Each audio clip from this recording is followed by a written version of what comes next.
Okay, good morning, guys. I've had a couple of technical issues this morning. I don't know quite what I've managed to do, but I think we're online. Someone can just ping me an email saying that things are actually happening. That would always be appreciated.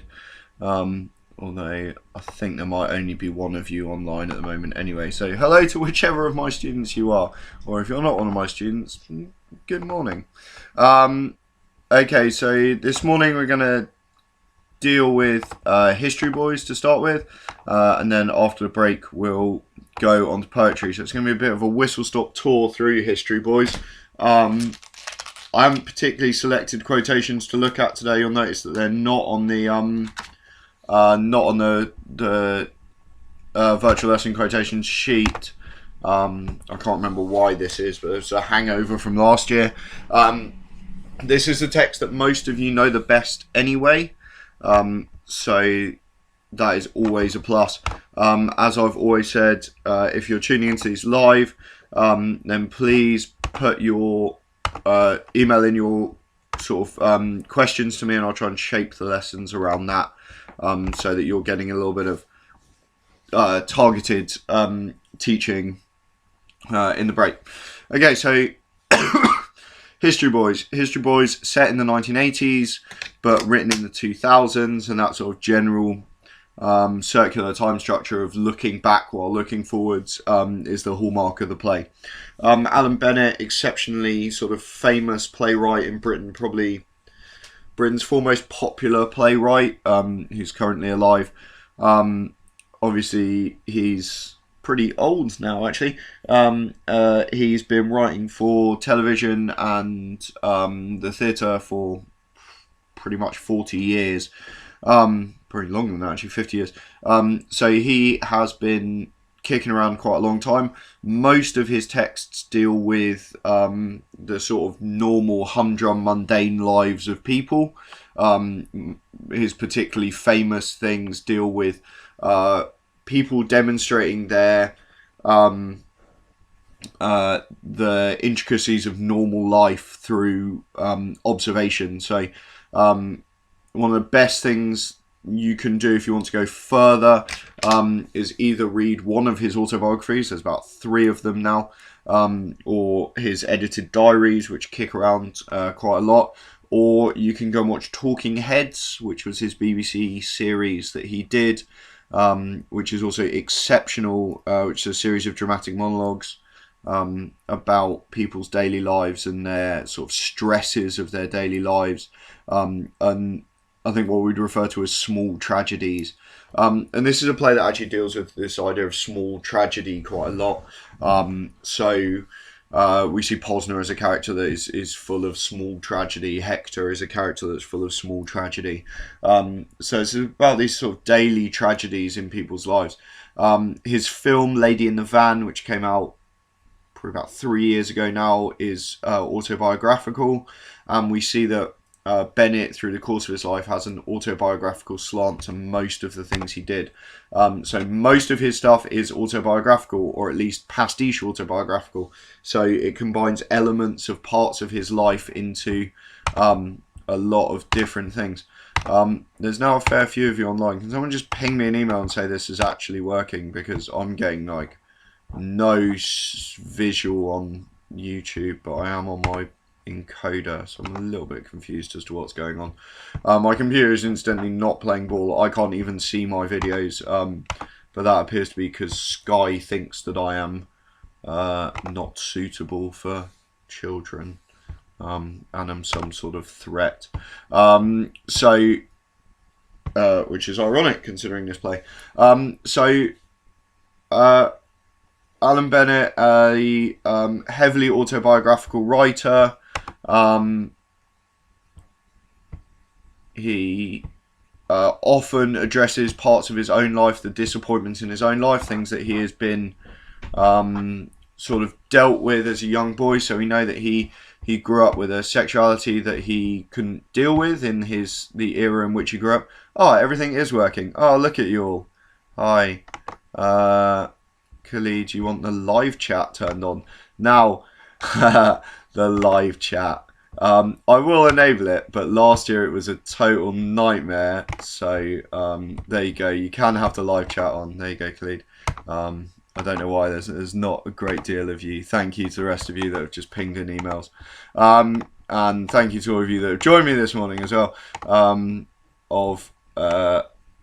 Sort of 3 hours of Mr. Neil rambling to himself in his lounge. I'm in my lounge this year. It's much nicer than the bedroom of last year. Although what has been pointed out is that I look much worse. That's what comfort does to you. So Alan Bennett grows up writing autobiographically, and this is an intensely autobiographical text.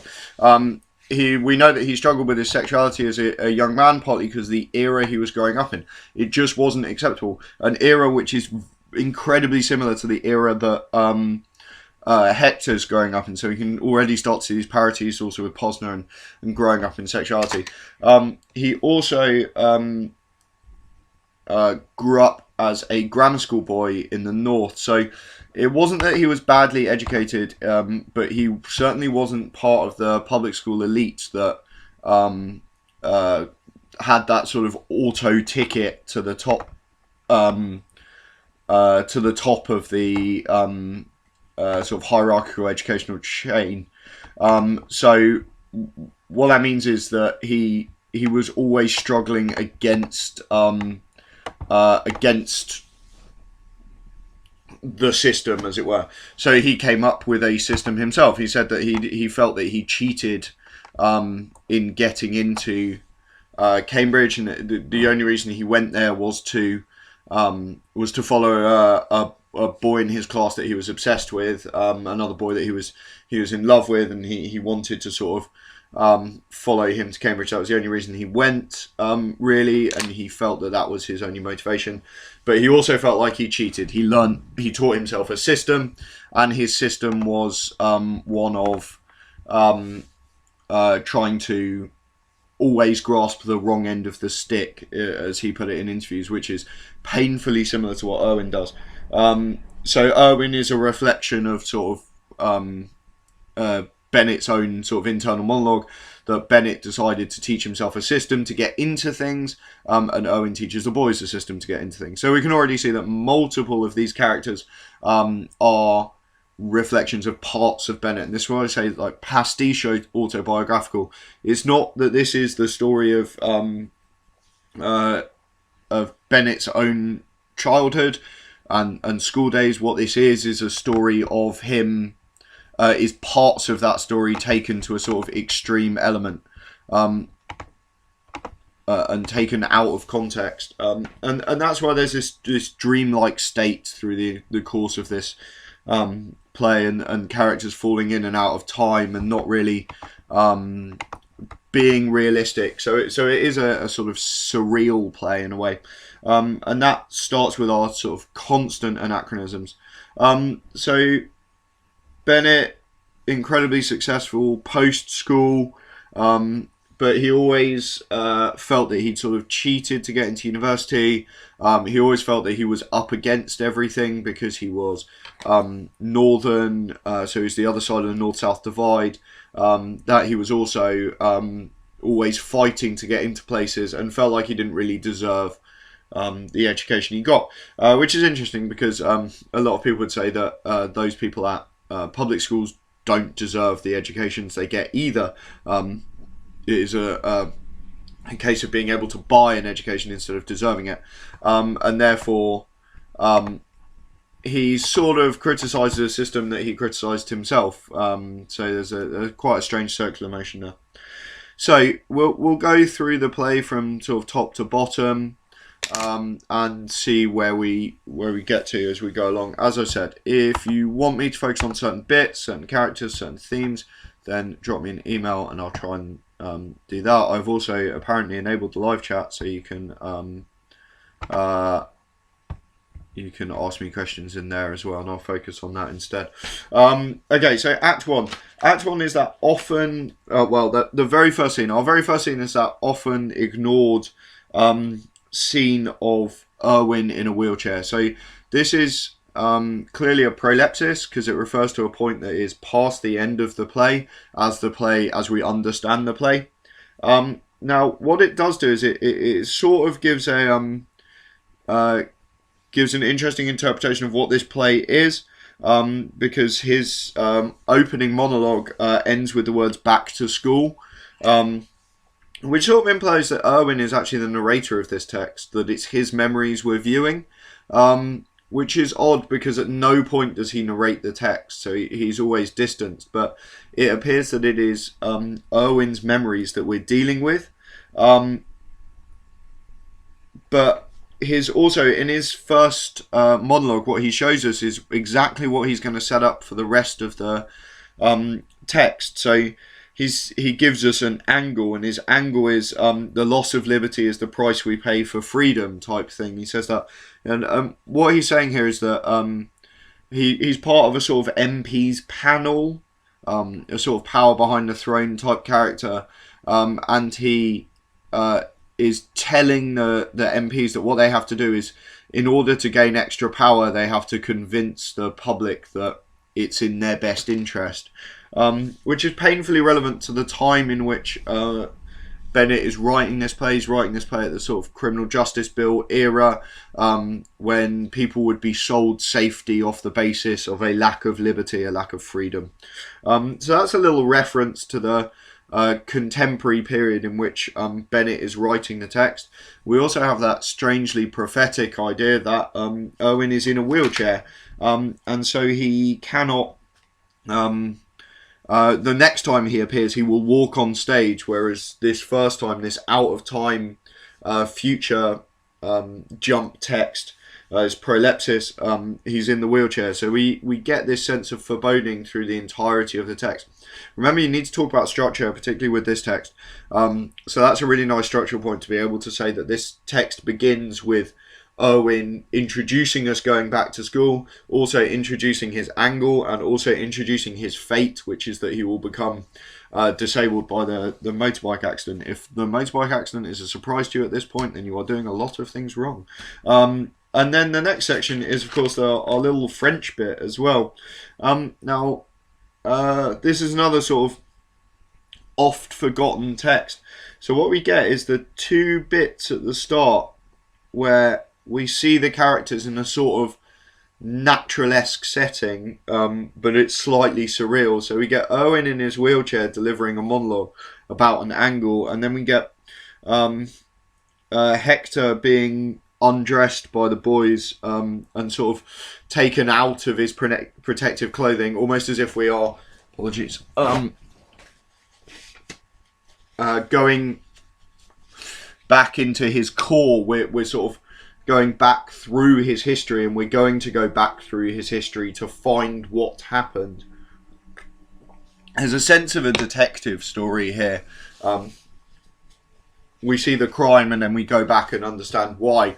So the juxtaposition is that Erwin's in a wheelchair and then Hector's in his motorcycle gear. So we see that straight away, that we know there's going to be something to do with the motorcycle, but there's also this undressing of it, and it's slightly surreal, and it's like we have to, as viewers, start putting pieces together before we even know what the picture is.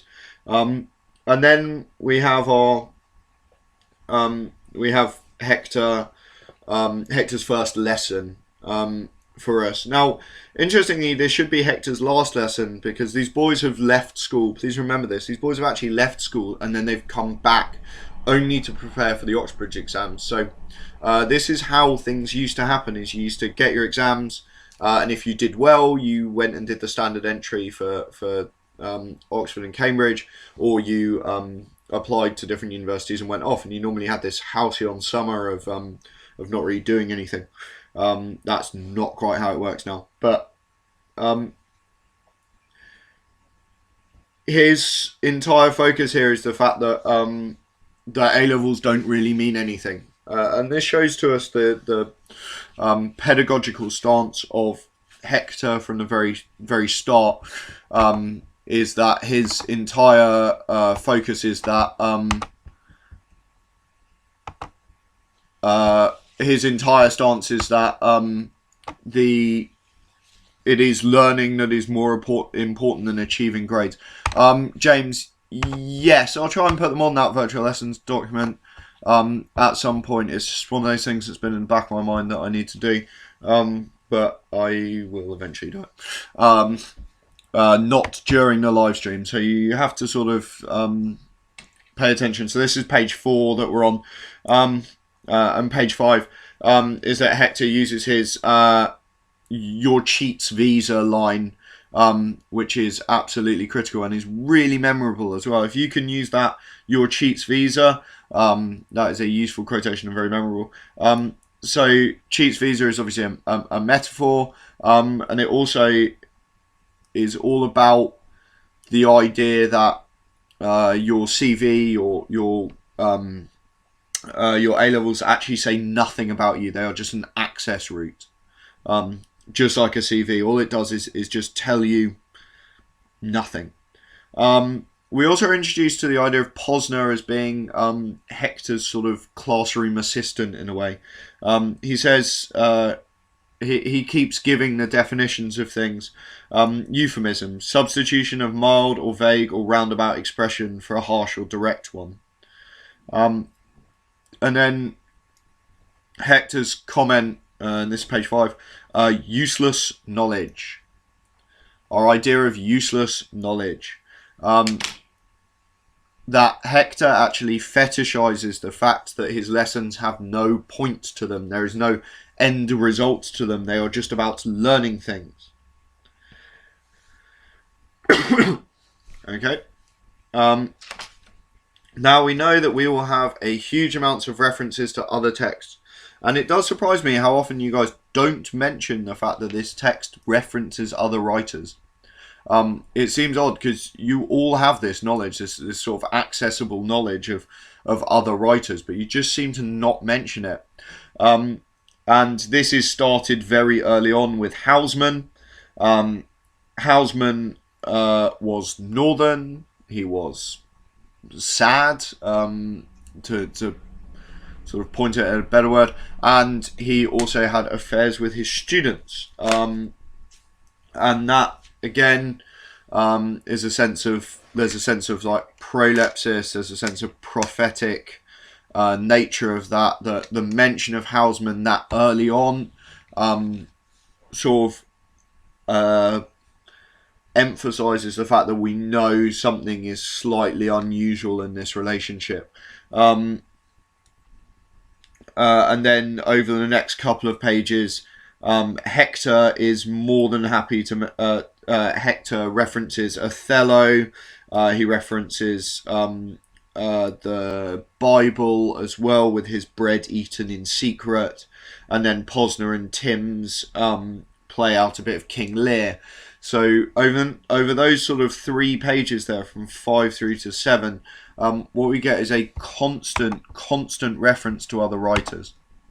So there is from the very start we're set up. So we've seen probably about 5 minutes of this play if we're sat in the audience, and what we've seen is Owen in a wheelchair taking an angle. Then we've seen Hector and the boys speaking French in a slightly discomforting scene where they undress him from his protective clothing, and then we see Hector reference a writer who had sort of illicit affairs with his students, and then talk about exams as being pointless, and then reference a huge plethora of writers. And so from the very start, Bennett sets up lots of what will be running themes through the course of this play. He sets up a huge amount of things that we're going to become very accustomed to over the rest of the text. Now this, it is a packed bread eaten in secret, is from Proverbs, and then after that is a section from Deuteronomy, which is this is page 6, I've put before you life and death, blessing and cursing, therefore choose life, that both thou and thy seed may live. But that it is a packed bread eaten in secret is from Proverbs, and it really emphasizes, this is Bennett emphasizing that two things. One of them quite simple, one of them a little more subtle. The first is that Hector believes that education is a something that should be confined to the classroom, in that it should be this this secret, blessed moment where people share something that is almost sinful in its beauty, but is still a very holy moment.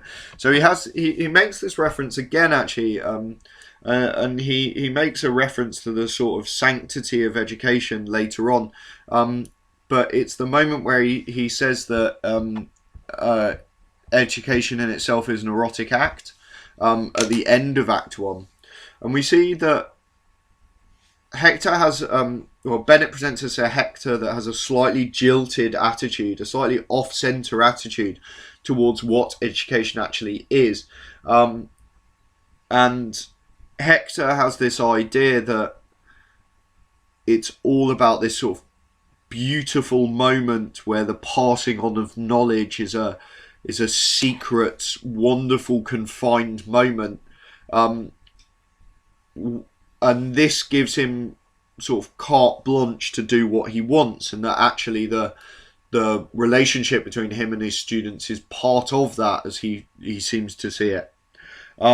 Whereas we know as viewers that that's simply not true. That's not how it works. It can't be secret anymore. That age has gone, and that age has gone a long time ago as well. Now, at the bottom of page 7, we have two bits that are useful. We have Dakin happily saying, "I'm black and blue," about being hit. We have Lockwood saying, "He never hits me." Now, a lot of you forget that that's Lockwood. It's not Posner. It's Lockwood that complains that he never hits me. And I think that's partly because Lockwood is just a sidelined character through the course of this play. We don't actually see that much of him. He occasionally comes out with something that's quite useful, but this is not Posner who says he never hit me. I see that that quotation wrongly attributed a lot. And Dakin's happily, "I'm black and blue," as if he fetishizes the attention that he gets. We know as viewers that this is a bad thing, but at the same time we also appreciate the humour of it, and this is something that Bennett does. This is a dark humour about it, and a slightly sinister humour, that what we're watching is Dakin celebrating the fact that his teacher is hitting him, because Dakin loves the attention. We talk about him being almost a solipsist character, a character that believes he's the only person in the world. If you want to sort of reference to a bit of popular culture, this character is effectively Barney out of How I Met Your Mother, which I've spent quite a significant amount of my Easter holiday watching. So that's what this character is, a narcissist who believes himself impregnable. He believes that he cannot be touched by anyone else, and he turns every negative into a positive as well, which is the sort of calling point of this sort of character, that they are narcissists. They believe that everything that happens to them must be positive because it's happening to them. We also get two characters that fall out of time here, and we talk about this quite a lot, that there are a lot of characters that don't quite participate in the text as a running sequential narrative. What they do is they participate in the text from a distanced viewpoint, and they can move out of the text. Tim says the hitting never hurt, it was a joke, none of us cared, we lapped it up. And Scripps says, "It's true what he said, I did believe in God. Nobody else does, like stamp collecting, it seems to have gone out, and I suspect even the vicar thinks I'm a freak." Now, even the vicar thinks I'm a freak is a really useful phrase in terms of qualifying what Scripps is like. Because he is a character that is very critical of his own position and critical of his own faith. Whereas Posner just sort of gets on with being Jewish as if he has no choice. Scripps alludes to the fact that other people criticise his faith. which is quite interesting because we know that Scripps later on says that the parents weren't prepared for his faith. Matans, drugs they were prepared for, but matans they couldn't be. So we move on from there to the headmaster's conversation with Lintot, which is not as useful as we sort of need in terms of learning things. We know that the headmaster says open scholarships at this point, but we have better scholarship related quotations for him to learn off by heart. In terms of Hector and Lintot though, who close this little bit, we have some quite interesting attitudes towards university, something that they are grooming their students for. Hector says, I was confusing learning with the smell of cold stone. And that is a incredibly useful line to remember, because it qualifies Hector's attitude towards what education is. It helps us present the that he doesn't see institutions as being better than each other. What he sees is that places have no reference on learning. Learning is something that you do yourself. And the slightly metaphorical statement, the smell of cold stone. Well, cold stone doesn't smell of anything. It can't. Would break the laws of chemistry for it to actually smell of anything. I would assume. But I was confusing learning with the smell of cold stone. His attitude is actually quite like he says elsewhere that Oxford and Cambridge are just the hot ticket, standing room only. And in fact, if we look at this, Oxbridge are never presented positively through the course of this text, except by the headmaster, who didn't go anyway. And that's quite an interesting idea, that Oxbridge is never actually presented as being worth going to. And Lintot also presents university in a slightly skewed way. Durham was very good for history. It's where I had my first pizza. That lovely parallel statement there, as if being good for history affects having your first pizza. Other things too, of course, but it's the pizza that stands out. And fog, would you believe, one morning inside the cathedral, I loved it. Everything she thinks about university was useful is not actually that relevant to learning. It's all about beauty and vicarious and holistic things, the extra, going and experiencing things. So on to page 10 now, we have Scripps saying that he'd been on playground duty and referring to Owen as the new boy. I thought he was the new boy, which of course he was. And then we also have the headmaster's conversation with Irwin, which shows us a couple of things. Firstly, that the headmaster is entirely focused on wanting to get these scholarships. In fact, he says, "Get me scholarships, Irwin." And that very sort of authoritative stance. And also that he doesn't even know what he does or what he's meant to do. There's that phrase, Leighton Park, or is that an open prison? He's confusing schools with prisons because he doesn't even know who he should be pursuing. And then he makes his excuse, I was a geographer, I went to Hull. And we get our O, Larkin. Philip Larkin was librarian at Hull for a significant amount of his life, where he wrote quite a lot of his best poetry. Larkin turns up later in the text as well. Also, there's another running theme, which is people using wars or the Holocaust as jokes. And the only person that really criticises that is Posner, because he has an emotional connection to it. And the boys play at criticising it. But we have the headmaster referring to Larkin as the Himmler of the accessions desk. Well, Himmler was a Nazi general. And so he actually can't see that it was important to go to university with Larkin, because he can only view Larkin for the fact that he was just a horrible person as a librarian, which is actually purportedly true. He spent more time having incredibly unprofessional sexual relations with the students instead of actually being a librarian. Well, sexual relationships with the students, and then also writing poetry in his spare time as well. Larkin gets referenced later as well in terms of the First World War, not the Second World War, that Himmler's from. He's quoted later on in the text by the boys, who know one of his poems absolutely off by heart. It's the poem that begins "Never Such Innocence Again." That ends "Never Such Innocence Again." We also get the head teacher saying "grow a moustache" to Erwin. I'm thinking classroom control.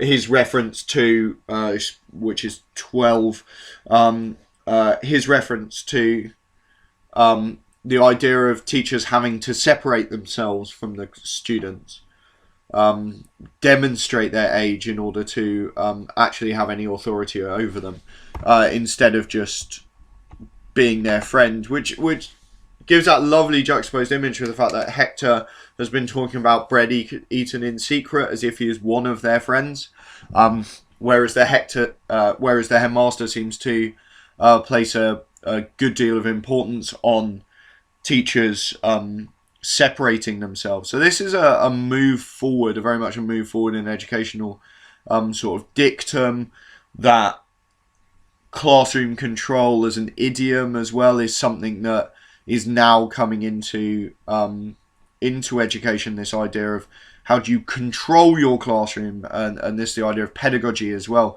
Pedagogy meaning how you control your surroundings.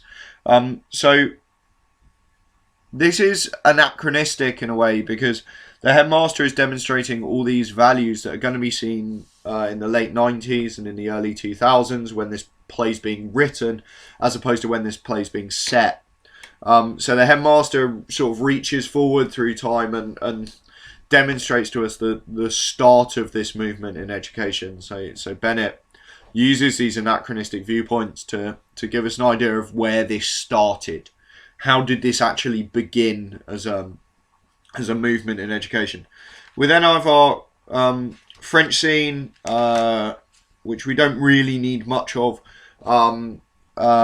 because we can refer to it. We can refer to the fact that Hector not just allows them to play out a really quite unconventional lesson, which is hugely unprofessional, but it also shows us that he actually enjoys it, and he also enjoys playing sort of small pranks on the boys as well.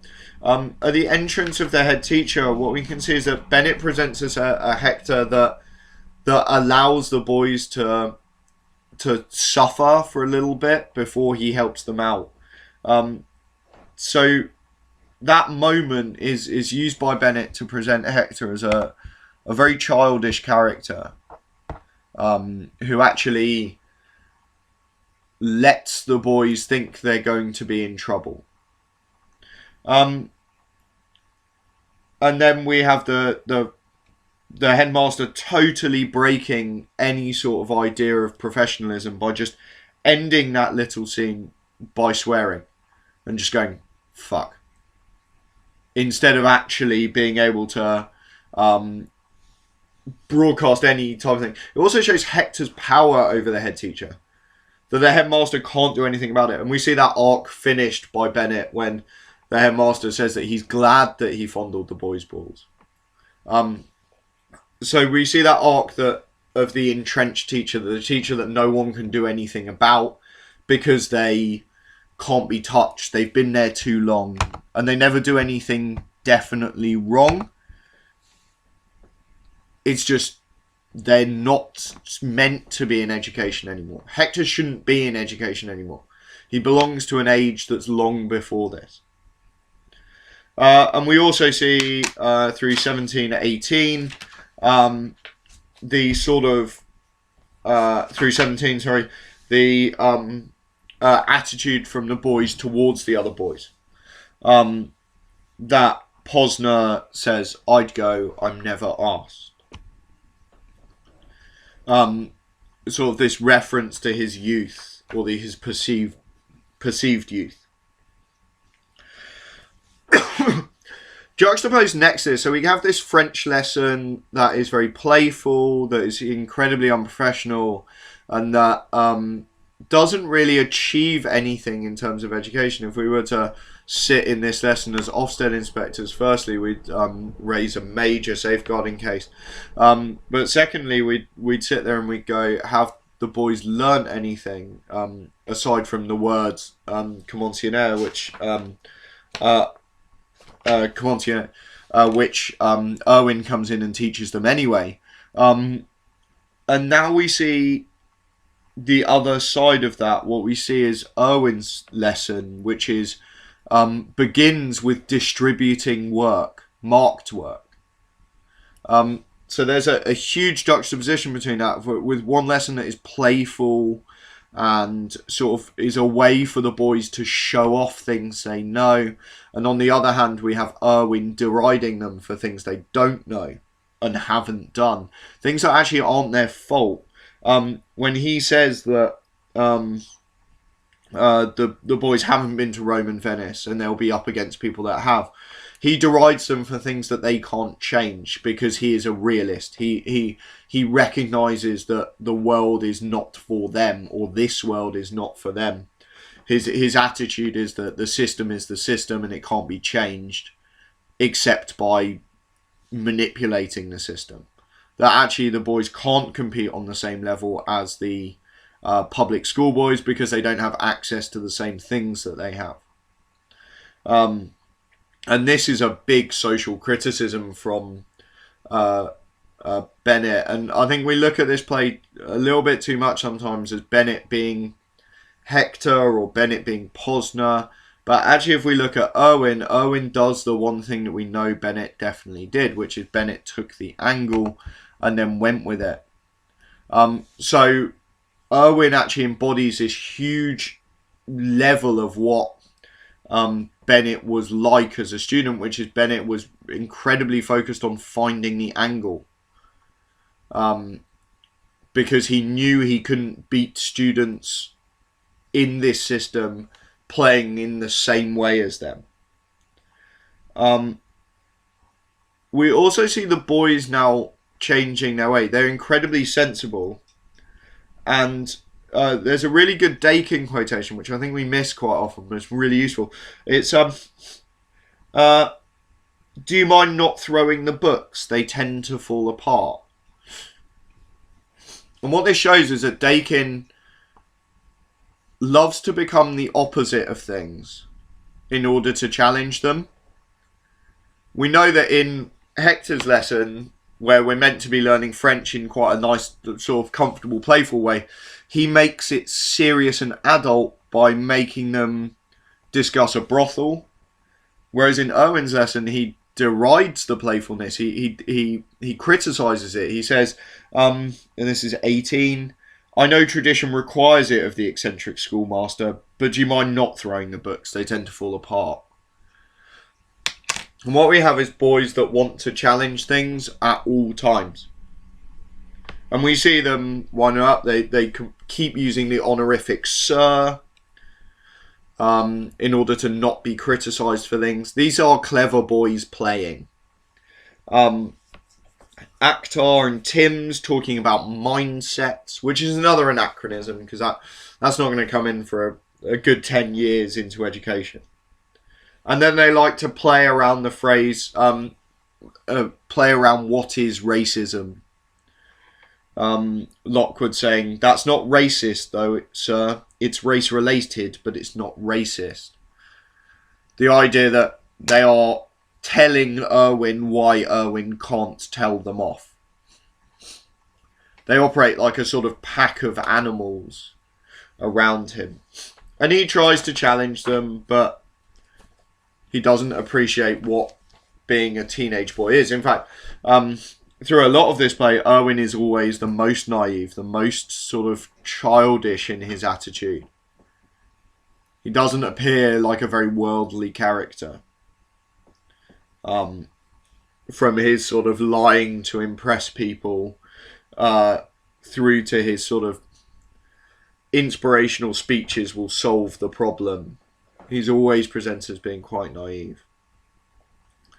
And we have the reveal of what actually happens on the bike on 21.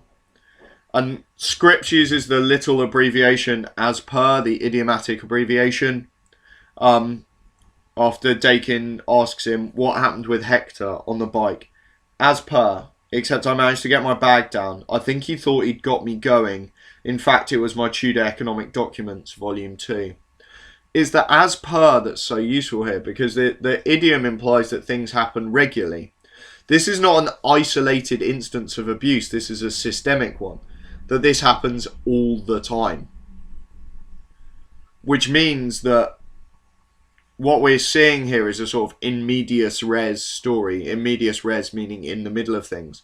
We're not seeing the start of this. We're seeing it continuing. And Bennett does that to imply a history. He doesn't do it in a sort of clumsy retroactive narrative like Shakespeare would have done.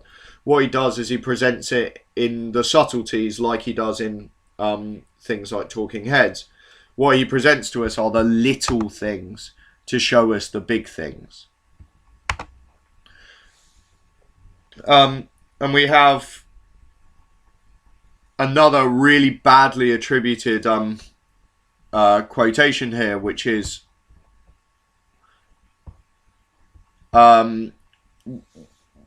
everyone seems to think that it's Posner that talks about Dakin's navel, but it's not. It's Scripps, and it's Scripps moving out of time just after Posner's moved out of time. Posner says they would be surprised how much I know about them and their bodies and everything else. And this is an internal monologue. This is our moment where we have a where we listen directly to Posner's thoughts, and then it's Scripps that talks about the analogous metaphors. So he says Posner's navel was softer and more like that of the eponymous orange. Dakin's navel, I remember, was small and hard like an unripe blackberry. Now, there's a lot of interpretation about those two similes, and whether you want to read those similes as metaphors instead, that they're actually representative of the boy's emotional states or the boy's sort of sense of the real world, or their how they display their emotions even. So that is for you to interpret on that one. And we have Rudge as well. Rudge's internal monologue here is fantastic. We assume that the internal monologue is actually only half of what he says. He said, we are introduced with Dakin saying Rudge is having sex, apparently. And Rudge says, only on Fridays, I need the weekend free for rugger and golf. And then he lapses out of time, lapses out of the scene, and delivers something, what we assume, directly to the audience.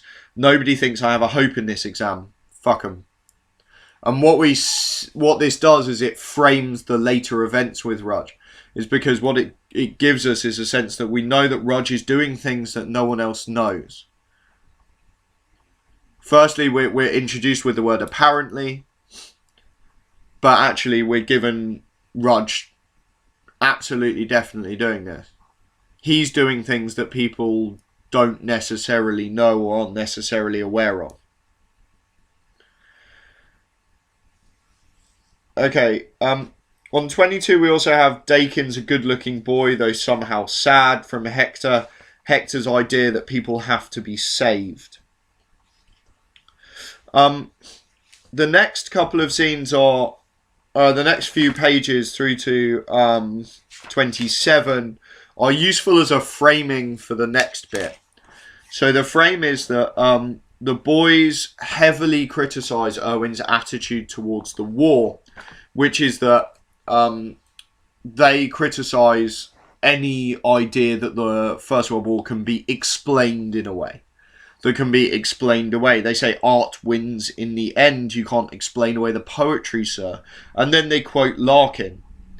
But it's that criticism of Irwin's angle that's so important when we consider structurally what it's juxtaposed against, which is Dakin's use of the war as a flippant metaphor or analogy for his own sexual advances on Fiona.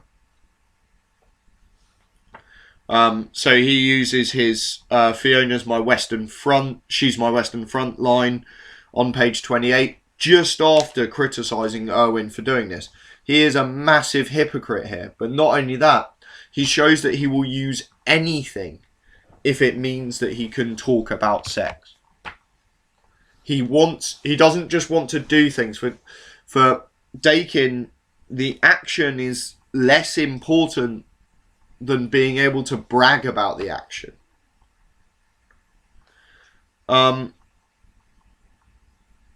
We also see Scripps' reluctance to hear things, but also his absolute need to hear things. When Dakin asks him, "Are you interested in this?" he says, "No, go on." And that sort of almost oxymoronic phrase where he changes his idea.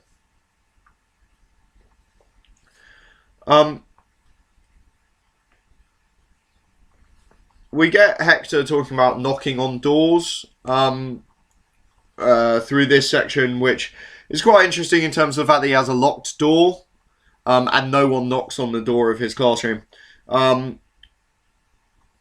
But we then get the first instance of his game with the boys with our Now Voyager section, where he demonstrates this is another bread eaten in secret bit. He lets them smoke for the sake of art. He fondles them because he believes that that's part of art in a way, or part of education. And then we get one of our only bits where Rudge actually delivers an extended section with another character, which is with Lintot. And he gives us one of the really good lines about Rudge, which is, "You force-fed," this is 33, "You force-fed us the facts, now we're in the process of running around acquiring flavour." Now, this is actually, as Rudge says, his own metaphor. He said, "That metaphor's mine." And it shows us one of the moments where this undercurrent narrative that Rudge is just getting on with things shows us that what other characters are missing. Everyone else misses the fact that Rudge is going to pass these exams because he's the one that sat around getting on with stuff. He listens to Irwin and then he actually works out what's happening. But he also alludes to the fact that they're being treated like animals, like chickens. And his metaphor is an extended metaphor about the fact they're being treated like chickens, in effect, ready for the slaughter. And the exams fall into that metaphor. So if we move to 34, we have to move a little quicker.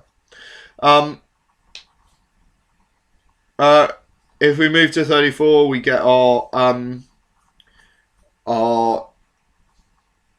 sense of Irwin's sort of quite sad life, somewhere on the outskirts. But then we get the setup of the motif of, if you want to learn about Stalin, study Henry VIII. And this sort of general feeling that things repeat themselves. History repeats itself.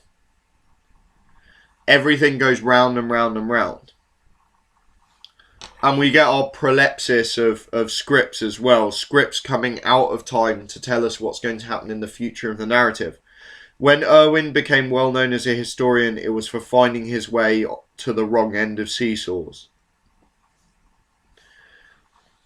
And so Scripps allows the prolepsis to happen. He allows us to sort of jump forward to see where this will end.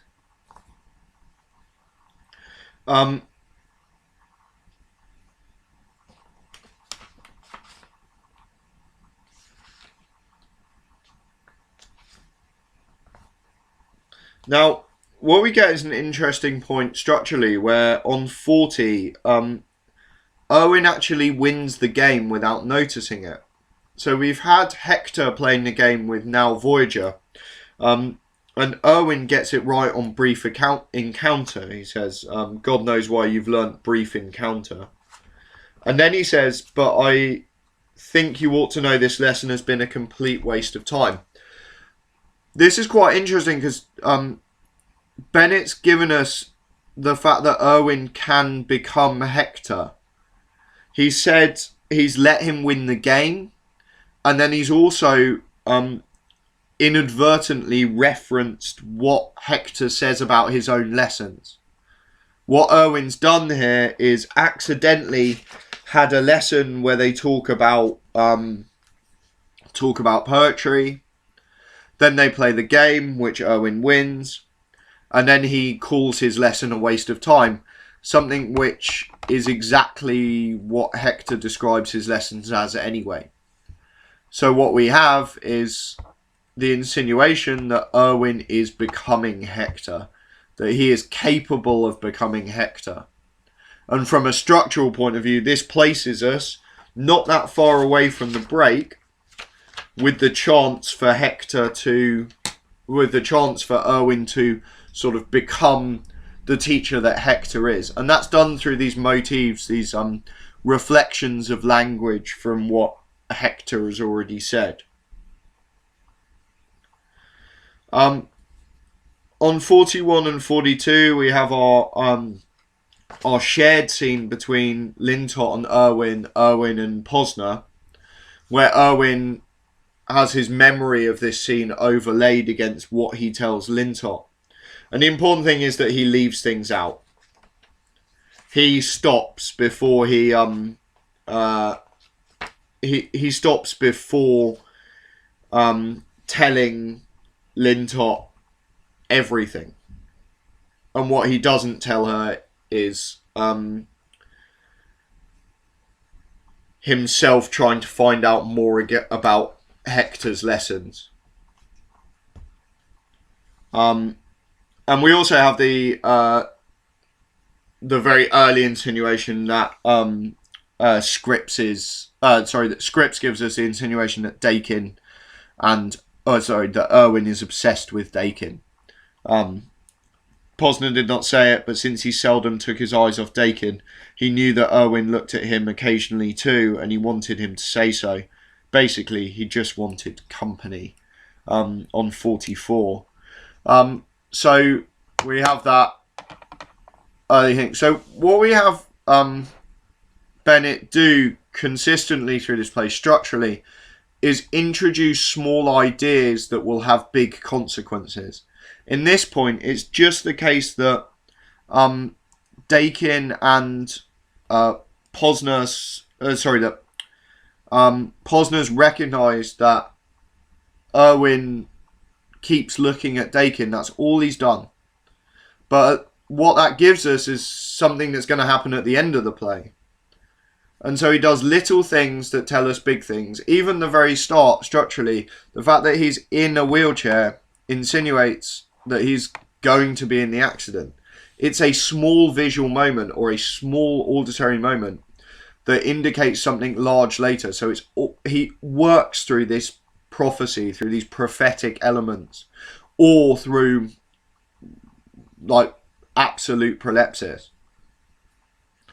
At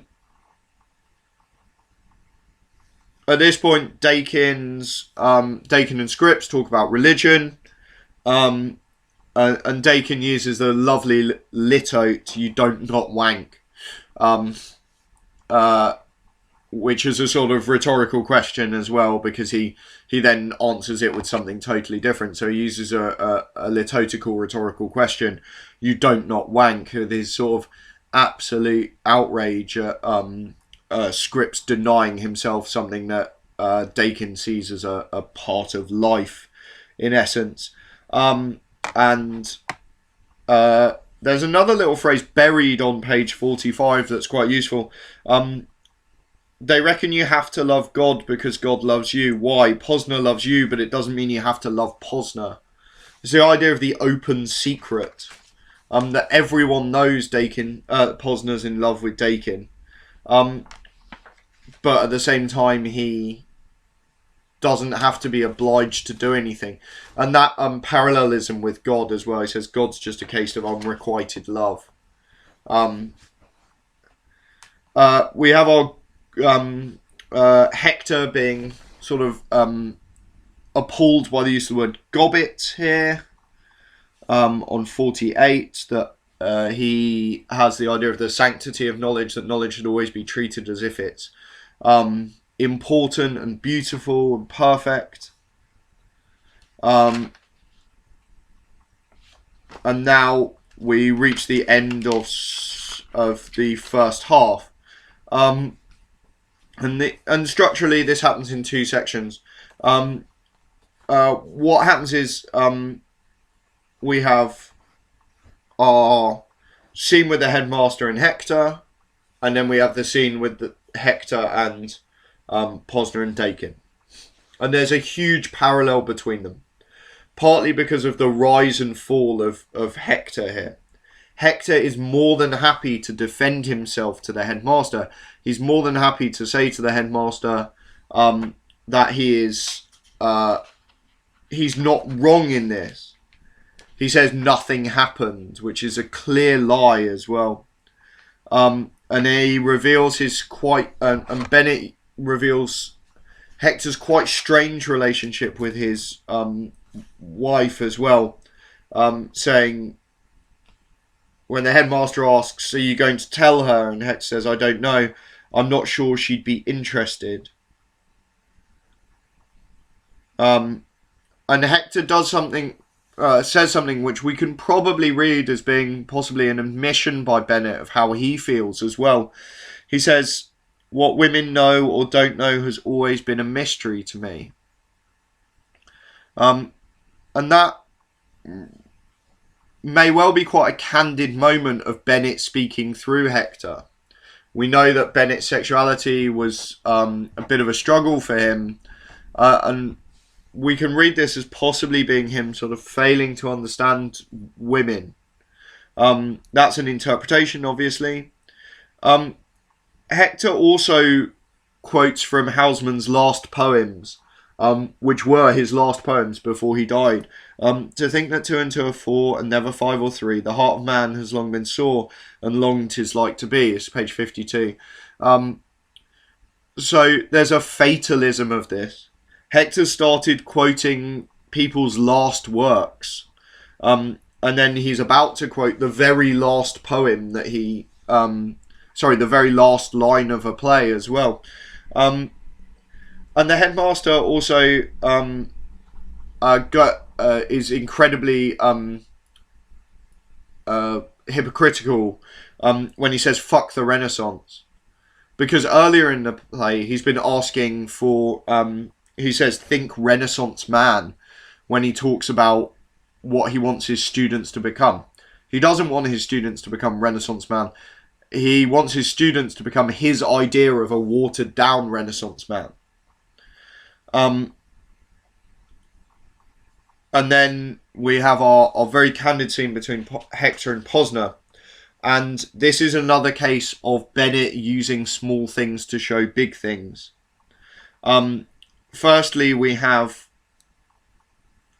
Hector describing himself through Hardy's words: unkissed, unrejoicing, unconfessed, unembraced.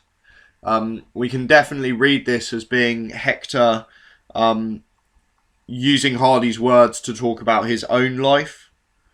And he uses a nice little euphemism as well. It's a turn of phrases bequeathed to Larkin, who liked Hardy, apparently.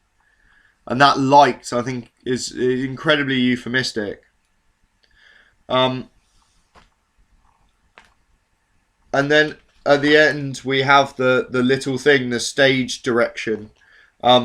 he puts out his hand, and it seems for a moment as if Posner will take it, or even that Hector may put it on Posner's knee, but the moment passes. Hector makes the right choice here.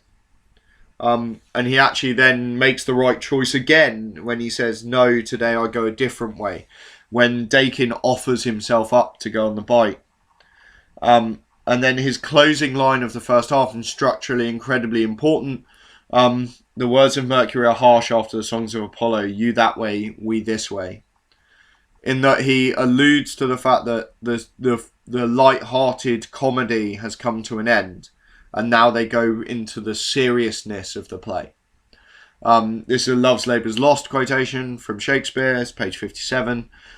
In that, Shakespeare's Love's Labour's Lost ends with a messenger turning up and telling three dukes that have played out a story about trying to seduce beautiful women in a comedy of errors, effectively, have told them that they are now needed back in Paris. Okay, that's the end of the first half. I'm going to take 2 minutes and just, I'll leave the live stream on, but I'll just blank screen it. And then we'll come back into the other half. I don't know whether we'll actually end up doing poetry today, just because I think we might run out of time as it's 12:10 already. So I'll take sort of 2, 3, 4 minutes here, and then we'll do the second half of History Boys, and then we might drop in poetry next week or later this week. I'll send out an email about it. So I will just blank screen this.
Okay, I'm back. So we'll start on this second half then of this. So as I said, we'll probably deal with poetry at a later date, just because I'm going to run out of time myself, and it will just, as you can probably guess, doing this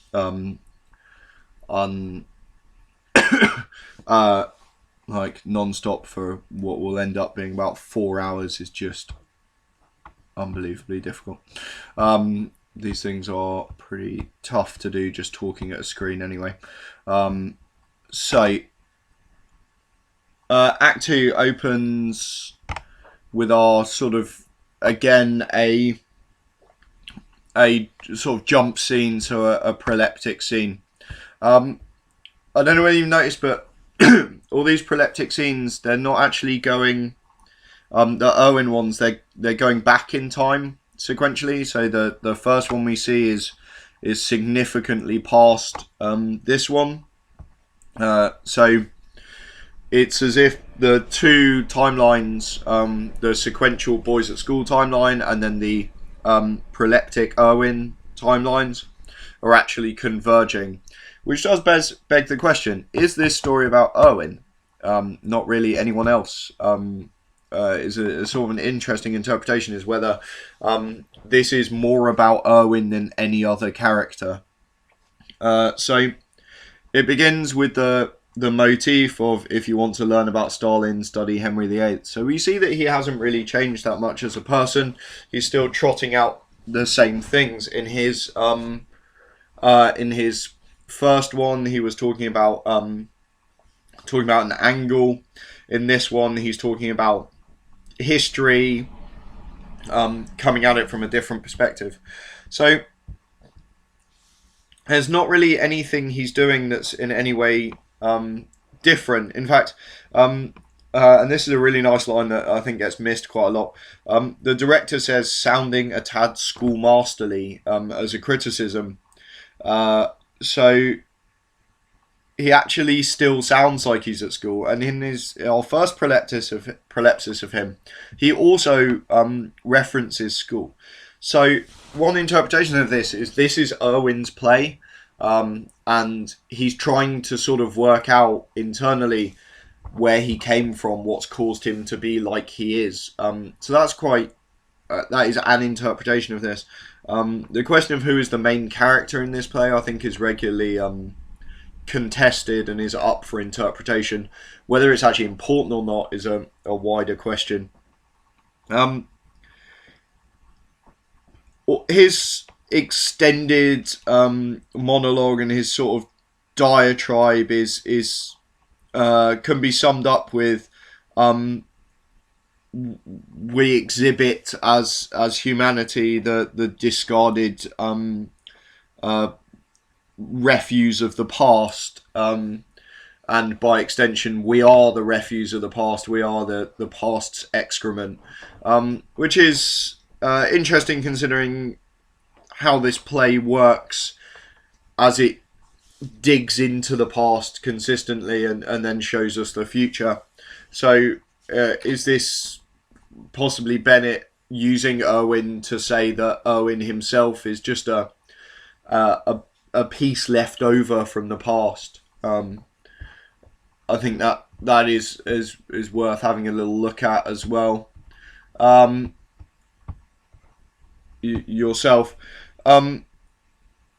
He even has an angle on himself on page 60. Disability brings with it an assumption of sincerity. Effectively saying that if you're disabled, people think you aren't lying. And that's quite interesting because he has this angle on himself. He's quite a detached person from his own life. He doesn't really want to accept the reality of the situation. Instead, he views it from a safe distance and tries to look at his life in terms of what's there to be manipulated. Now, there's this constant stress over the fact that Posner here, the aged Posner, well, he's not really that age, he's only 5 years older, remember, is introduced as man, which implies to me that part of this play is designed to be read. And actually, there are a lot of moments in this play which indicate this. The constant allusion to texts, the constant sort of subtext of writers that appear through the course of it, sort of indicates that, I mean, if you are sat in a theatre, you are never going to get all of these references, ever. Some of them are very specific, some of them are a little bit vague, some of them require you to have an extensive knowledge of poems that just aren't that well published. I mean, I've been through it and tried to comb most of them out of it, but I would imagine I've missed a lot. And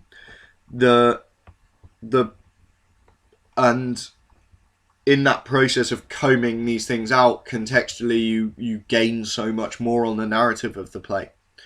So it does sort of seem to indicate that Bennett wants you to read this play as much as he wants you to view it in a theatre.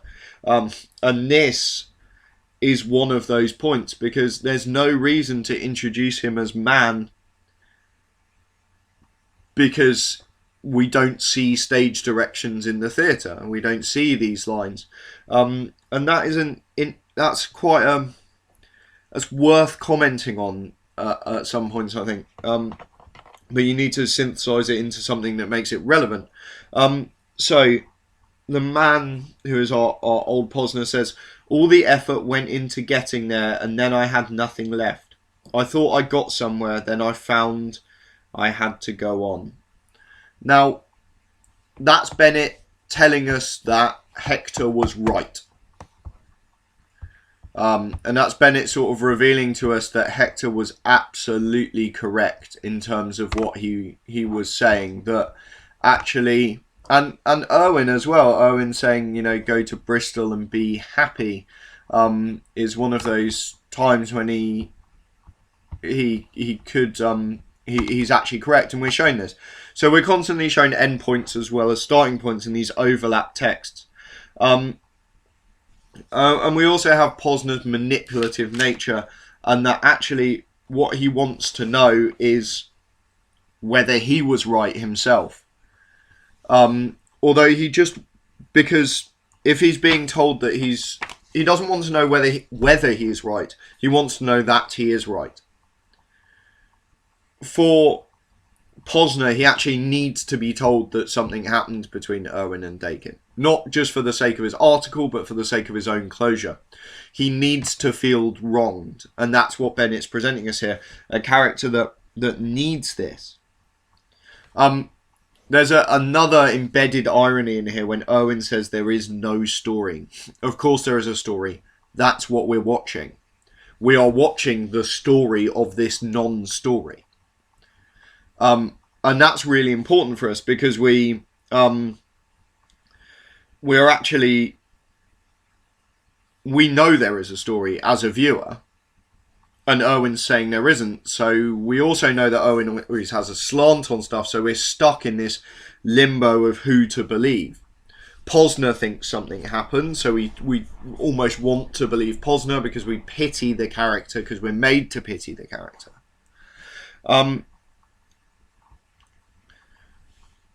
And then we also have Owen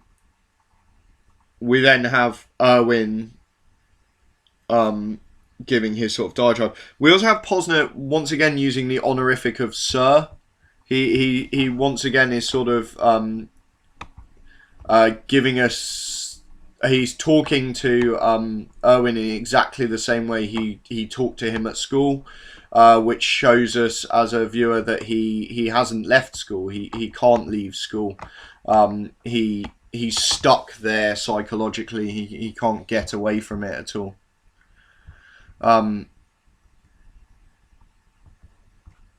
Sorry, I'm just checking some websitey bits.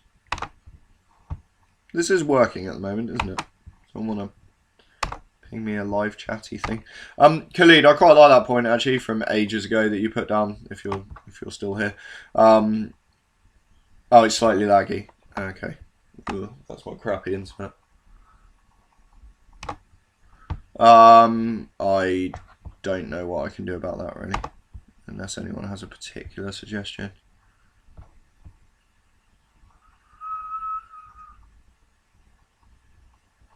Yeah, we have to put up with slightly laggy, or if you guys just watch it on a or if you watch it on a delay, maybe is the best we'll get. Apologies. Let me just go and check something very quickly.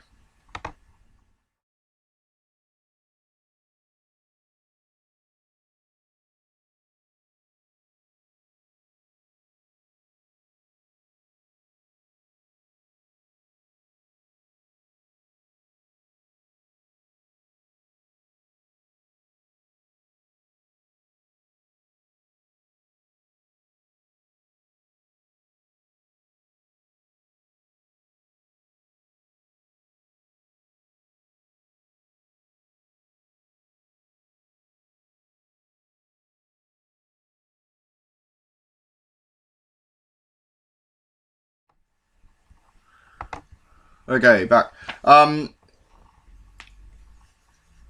So his sort of diatribe continues. He sort of talks about things. He actually reiterates a lot of Dakin's points. And he reiterates Dakin's points quite often, actually, in these little bits, because he's still influenced by Dakin. So he can't get away from school. Posner can't escape school. Dakin, Irwin can't escape school, but he still says there is no story. So there is an irony there, and we appreciate this as a viewer. We're then juxtaposed structurally with Posner defining apotheosis. So he comes back onto stage effectively, and we go back. And Hector now refers to him as the dictionary person. He uses this this sobriquet for him, this replacement name, which gives him the which sort of takes him out of the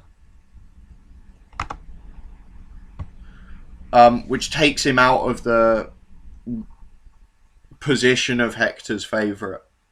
He sort of forces him out of it by referring to him by the sobriquet.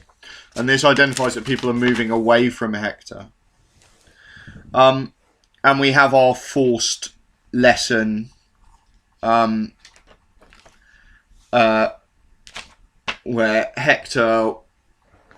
we have our dramatic irony where Hector thinks that the students are know that he's going to retire, but actually they talk at cross purposes to each other.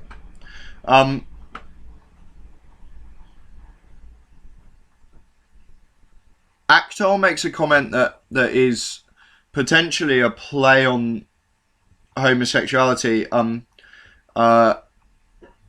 Bennett presents Hector as being very sad during this scene, and Akhtar tries to cheer him up. He uses Akhtar to try and cheer him up, saying, "Would you like him to sing to you, sir? Would that help?"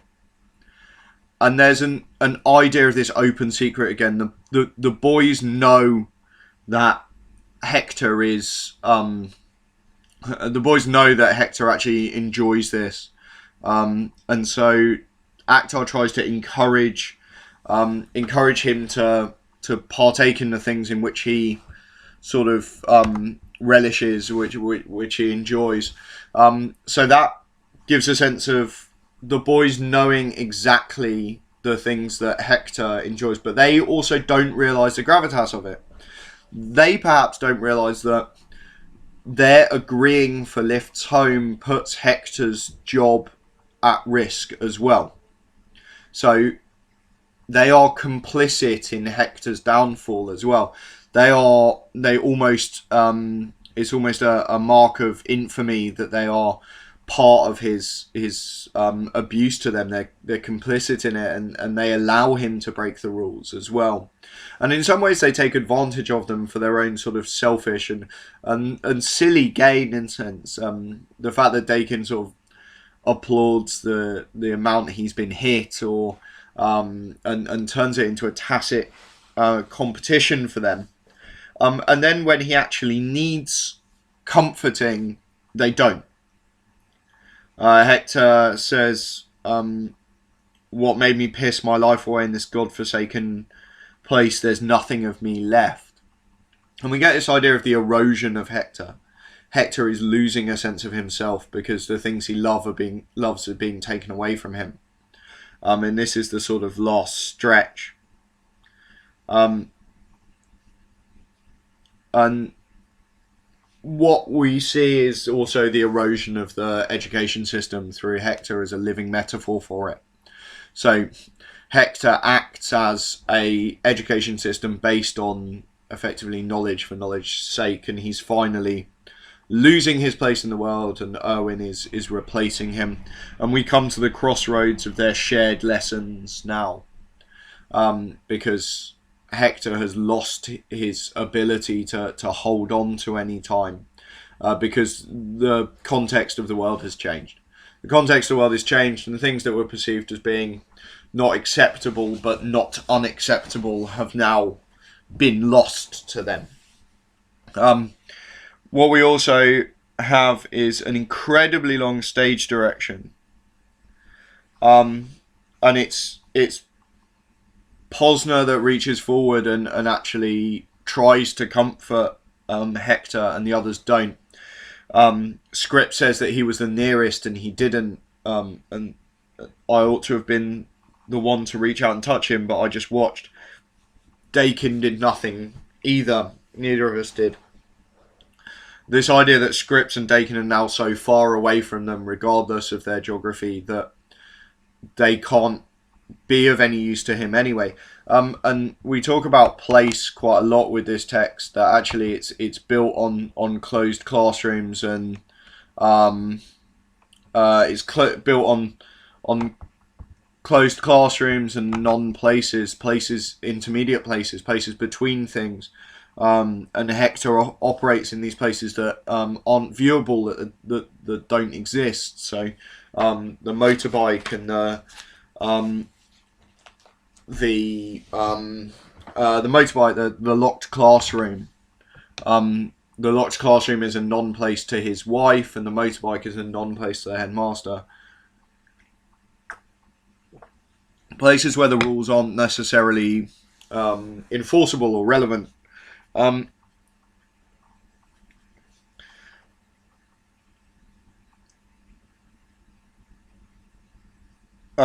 we get Hector quoting in one which took me ages to actually find where it came from. I had this idea it was a quotation, but it took me ages to hunt it down, which is stupid because it's a modernist.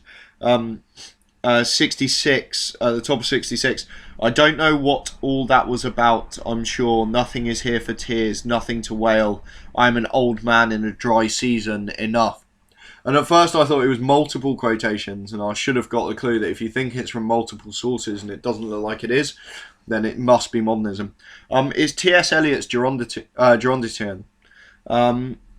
And it's an old man's observations and opinions on Europe after World War One, and it's a bit of it's an old man stuck after a crisis, looking at the damage has been done. Now, it doesn't take a literary historian to realise the relevance of that to Hector at this point, and this is Bennett again indicating that.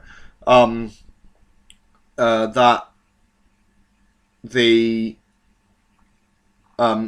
Hector can only operate through quotations when he's in crisis. He is stuck with that. All he can do is operate with quotations when he's in crisis. And then we have the game. The game cheers him up because it allows him to show that his knowledge is important in some way. And then Lintot and the headmaster on 67. I'm going through this in quite a dense way this little bit because a lot happens in not a lot of space on the other side of the break. And it's like things have sped up with this text. So we come to the crisis point in the middle of the text, and then effectively from there onwards, it's all denouement. It's all the tying up of storylines. So on 67, we have the headmaster talking about Hector, and the important thing is, he says, it isn't that he doesn't produce results, he does, but they are unpredictable and unquantifiable, and in the current educational climate, that is no use. There is no method that I know of that enables me to assess the job that he is doing. The important thing is not that he abused the students. It is not that he is a bad teacher. It's that no one can tell how he does it. And there is no ability to predict. And this is a huge anachronistic viewpoint. This is a movement forward to the fact that most educational dictum now is about being able to accurately predict what students will get, and you are judged on your accuracy. So this is a huge piece of anachronism. This is a huge point where we are given given where education will lead to, and why some teachers are falling out of education now. We also, on 69, ironically, get Mrs. Lintot's feminist reclamation of language. So she calls the headmaster a twat and then a condescending cunt, in order to, and this is Bennett surprising us with Lintot, giving her a language that is now can be accessed by women, and that previously was not an option. And she reclaims the language that's used, the swear words that's used for her own genitals. It also gives her very fatalist attitude to what's going to happen. She says, what's all this learning by heart for, except as some sort of insurance against the boys' ultimate failure? Her idea is that all these boys are going to fail at something. She said there's a consoling myth that not very bright children could always become artists, and that this is something that will this idea that education has an idea that there is a a lovely place for everyone, and that everyone will get absolutely their dream. But she says that actually this isn't true, that children will fail. Mrs. Lintot here is presented as being very jaded. She's seen the world, she knows the world, and she knows that actually things aren't going to go well. I'm gonna skip through their shared lesson until we get to 74, with Irwin saying, "Distance yourselves. Our perspective on the past alters. Looking back immediately in front of us is dead ground. We don't see it, and because we don't see it, that means there is no period so remote as the recent past." Now, this is Irwin's recent past. So there's a larger meta comment here about the interpretation of this play, of memory, that actually they are this play itself is the recent past of all these boys, and so it is remote, and they are trying to distance themselves to understand it within the frame of this text, but actually a lot of things are impossible to understand for them.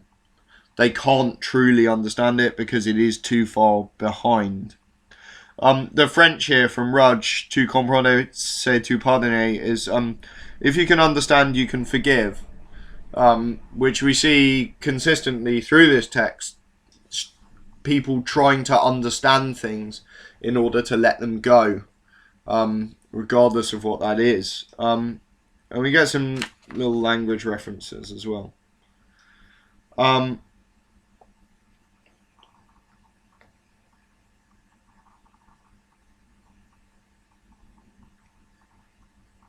uh, there's a nice there's a this has happened before when on 77 the headmaster gets someone's name wrong.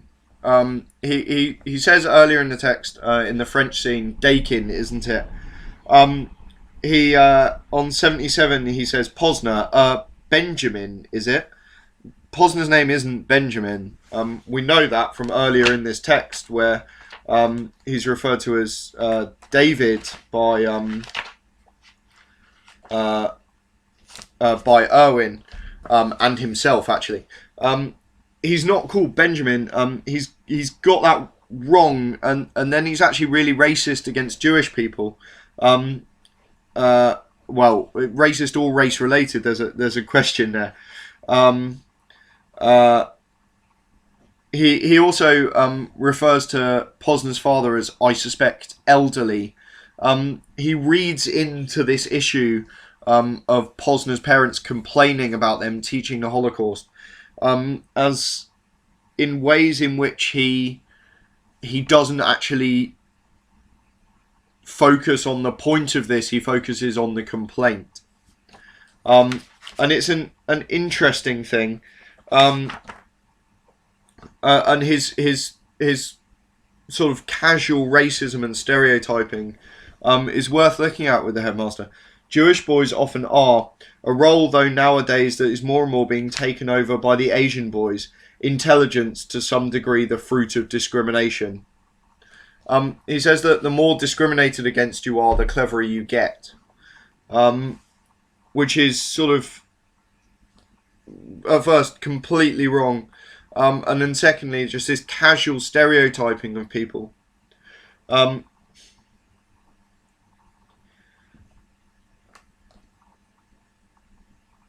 And he also talks about things like proportion, which are things that he in fact doesn't have. And at the end of this scene with Erwin, he repeats his earlier statement, didn't I suggest you grew a moustache?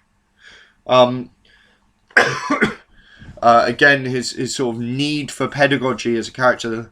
The headmaster needs to feel in control, whether it's being able to predict things or Bennett presents as headmaster that needs to feel control. Whether it's over people's appearance or the predictions or the way in which history is taught or the timetable. He constantly says that he constantly is presented as needing to demand things. If you get a question on sort of love or obsession, then Posner's line on page 80 is critically important. Dakin writes like him, I write like Dakin, and this transferred obsession that everyone is obsessed with someone. We have these strange, it's not even a love triangle, it's like a love ladder where Posner's obsessed with Dakin, Dakin's obsessed with Erwin. Erwin doesn't really know what he's meant to be obsessed with, so he just reciprocates Dakin's beliefs. And then Dakin sort of Dakin actually goes against it because of the wheelchair in the end.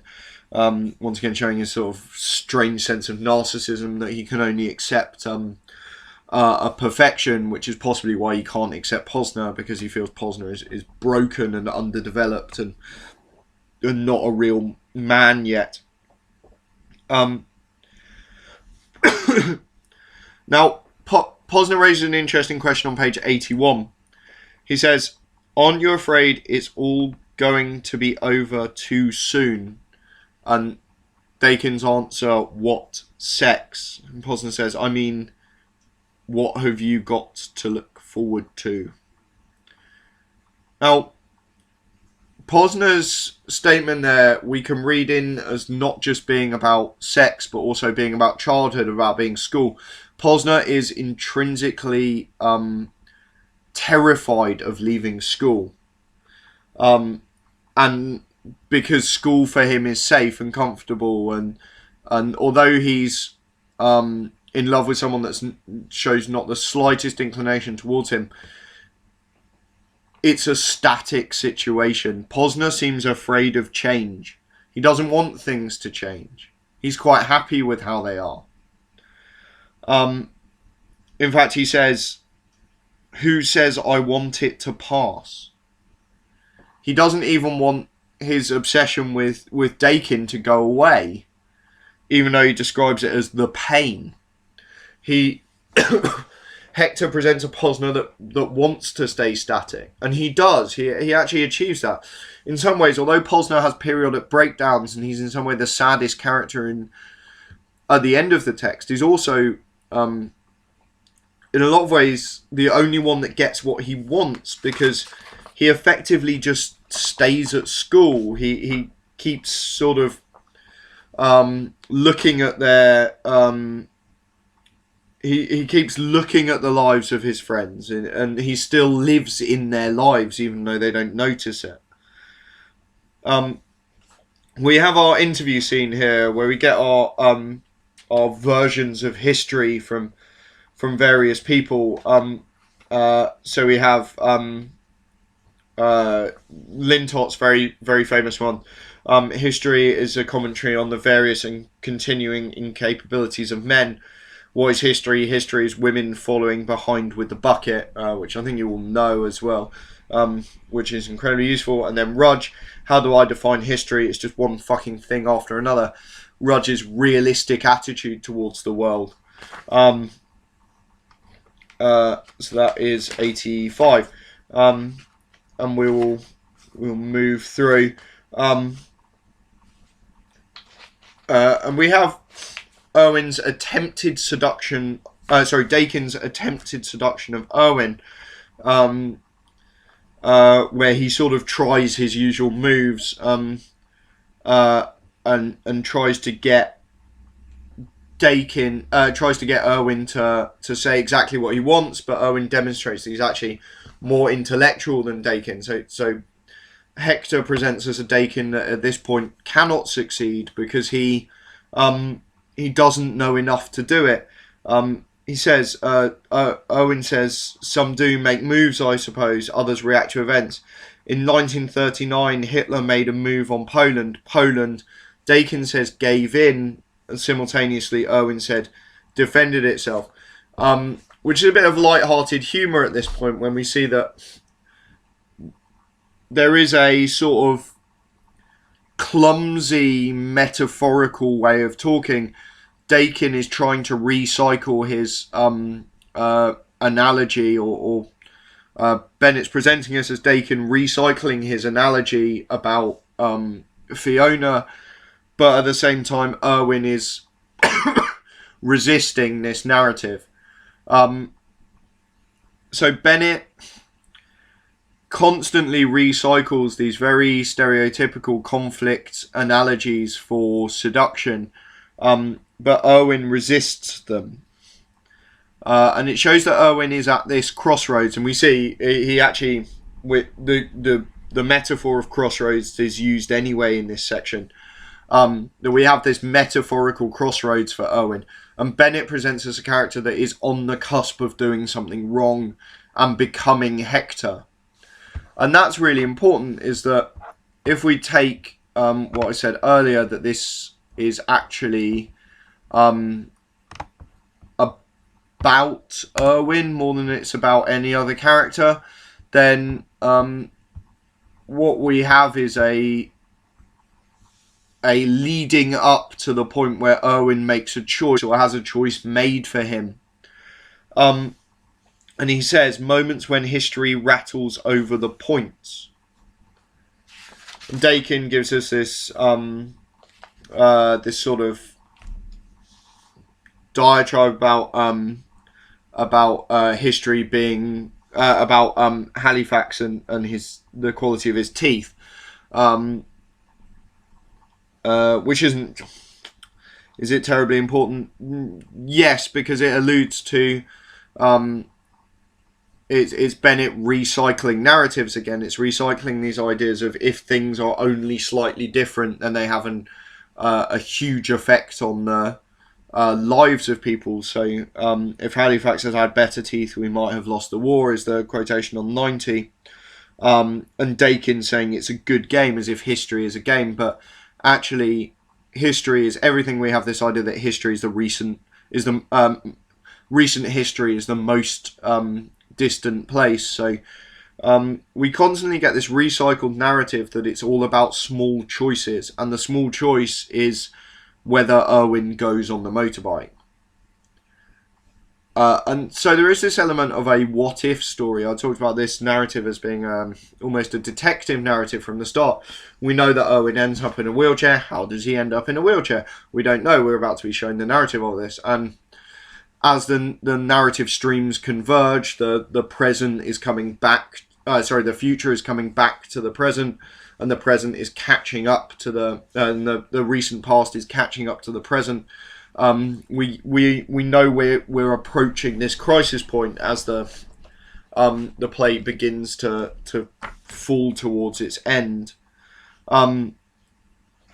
So we then get the picture, the trying to write out of history. Posner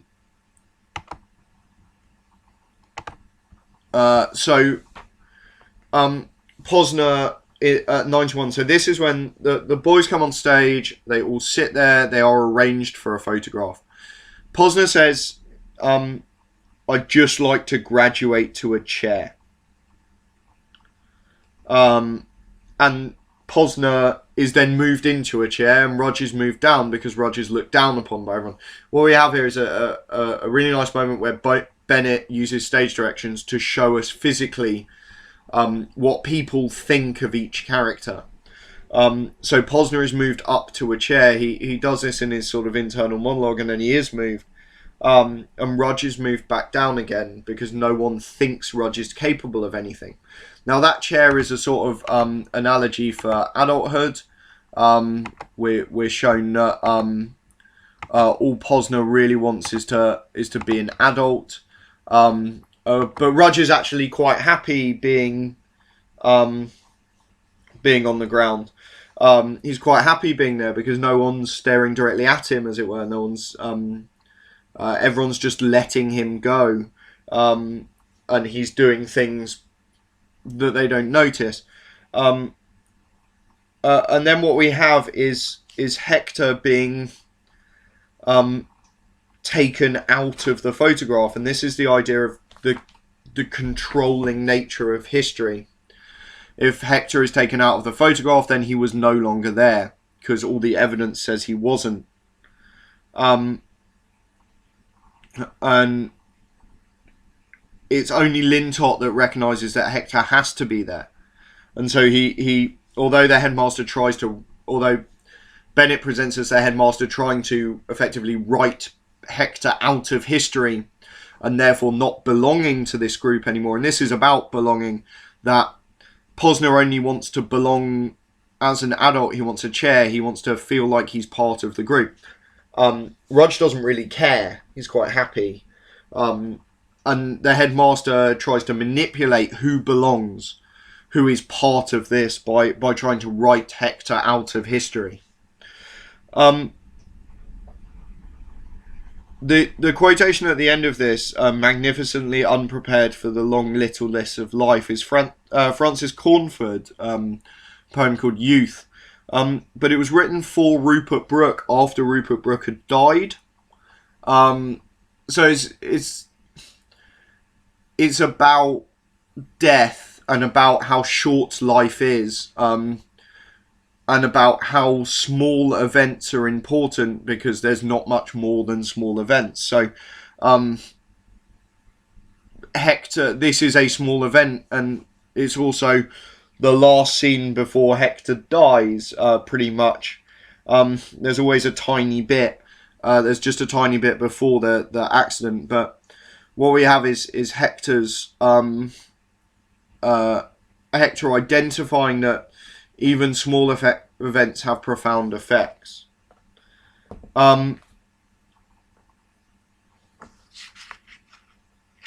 So we move on to Lintott and Irwin. and then Lintot, and then their headmaster, and then the headmaster and Hector. This little sort of I want to say carousel of teachers here, where they all sort of talking cross purposes and just sort of talk to each other in and catch each other up on the gossip, as it were. And then we move on to 95. Hector saying, "Boys have become work." Now, that's an interesting phrase because it presents the opposite. It actually becomes a sort of weird litto. If boys have become work, that means they previously weren't work. And this is Bennett using a little thing to show a big thing. That only now, right at the end of his career, is Hector actually seeing this as a job. Before this, it was enjoyment. It was a vocation, something that he enjoyed. And he enjoyed the boys. Now, we know there's a sexual element to that. But there's also an idea of something much more innocent, which is that he enjoyed their company, he enjoyed what they say to him. And then we have a nice little presentation of Lintot with her sort of very dry humour. She says, "Of course the boys knew," this is referencing the abuse, "they had it at first hand." The pun there is almost worth learning for Lintot, just to show her sense of a sort of dry, dark humour, that she does make a joke about abuse. And then she does something which is a little bit odd. She avoids the profanity. We've seen her swearing through the course of this. One line that we managed to skip, I don't know how, is her referring to Dakin as cunt-struck. And she uses the word twat regularly and cunt. So she actually avoids the profanity at this point. She just calls Hector a twerp. And again, this is a litto. Or a litotical phrase. She's not, because it's about what's not there as opposed to what is. She has normalised her using extreme sexual profanity through the course of the play. And now at this point, she doesn't. She instead uses the very simple, very colloquial, non-profanity word twerp. And it's in direct opposition to the gravitas of the situation. The gravitas of the situation is this is incredibly serious, and it means that Hector is going to be fired. But Bennett gives Lintot the very simple, very colloquial, very mild swear word instead of the incredibly strong ones, the incredibly offensive, profane ones that he does earlier in the play. And that difference is what's important. So that's a structural point there. Through the course of it, Lintot is the one that Bennett gives the most profane language, and now at the crisis point of the text, he gives her something that's very mild. And it's about us seeing the difference as an audience.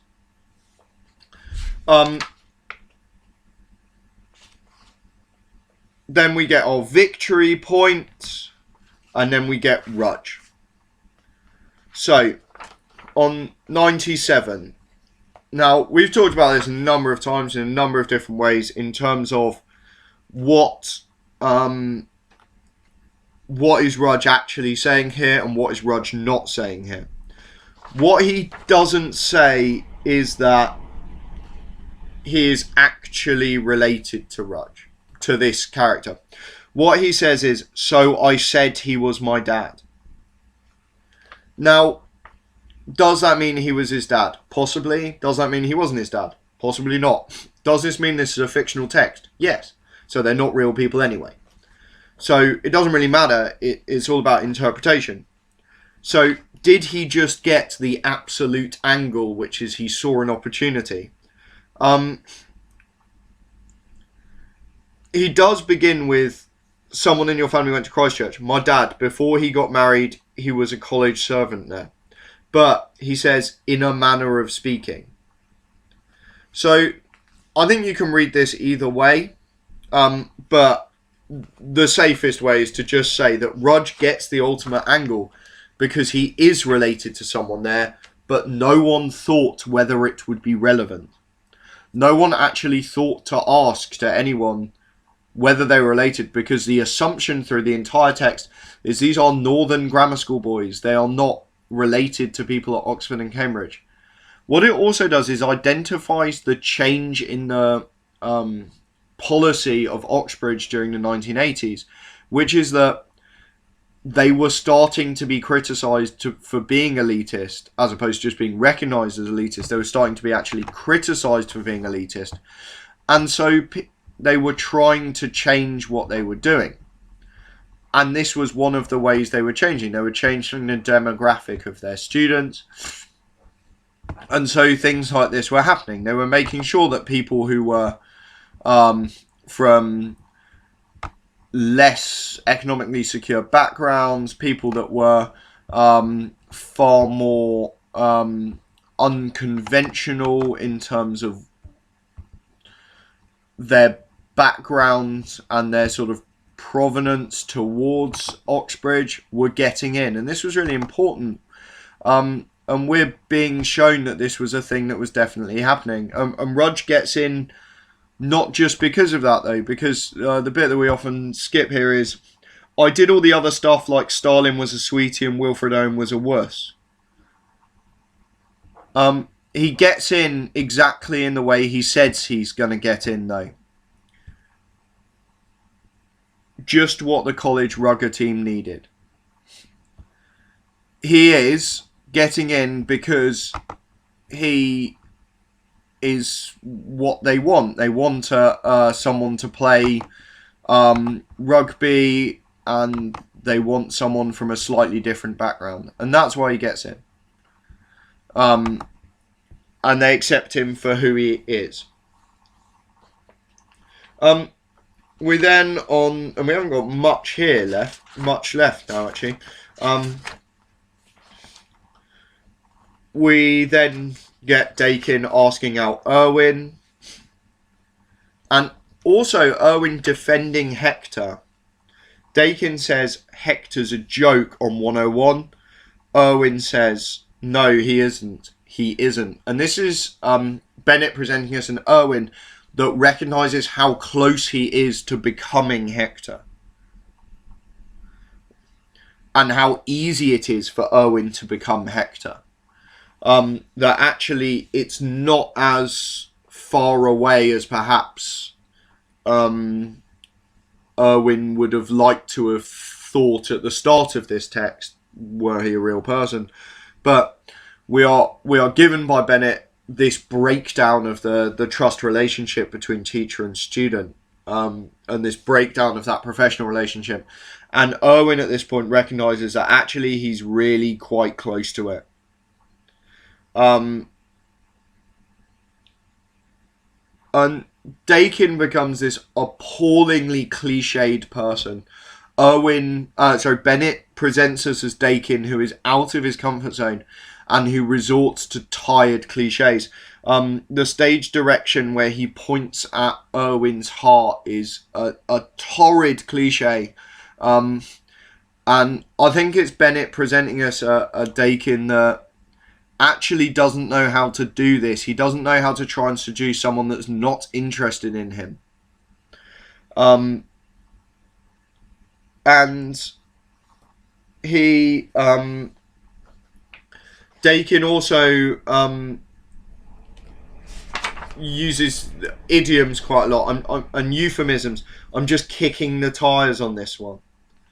A drink. Do you want to go for a drink? And these are sort of idioms, and he resorts into Bennett presents Dakin as having to resort to a vocabulary that is entirely dictated by an expectation of society, a set of an idiomatic societal narrative, and a societal vocabulary, things that are just being given by him, just being adopted because they're there, as opposed to being his sort of, because of we saw earlier Dakin is presented as trying to use his military analogies and they fail. He's now using everyone else's idioms instead. So Rudge succeeds in the game. So the game is has been a running motif. And finally Hector loses, which is more important than Rudge winning in a way. But it's interesting that Rudge is the one that wins, because it shows that Rudge is the future of Oxbridge. We've seen that Rudge is the difference, the next thing on, who's accepted for who he is instead of just the angle that everyone else gives. But he also